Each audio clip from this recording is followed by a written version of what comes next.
నమస్కారం.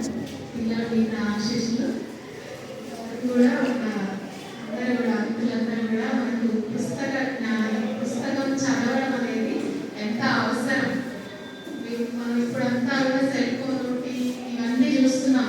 మీరు cell phone పట్టుకొని దాంట్లో ఎంతో టైప్ చేస్తుంటారు, ఎంతో టైప్ చేస్తుంటారు, కానీ మీకు రాయడానికి రావట్లేదు.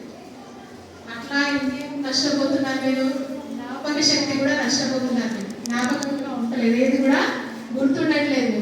సో అట్లా ఉండకుండా ఉండాలి అంటే మీరు ఏ పని అయితే చేస్తుంటారో ఆ పని మీదనే దృష్టి పెట్టి ఆ పనిని మాత్రమే చేస్తూ ఉంటే మీకు కాన్సన్ట్రేషన్ అనేది పెరుగుతుంది. మీరు పుస్తకం చదువుతున్నారు, పుస్తకం మాత్రమే చదవండి, అక్కడనే ఉండాలి. టీవీ చూస్తున్నారు, టీవీ మాత్రమే చూడండి. తింటున్నారు, అది మాత్రమే చేయండి.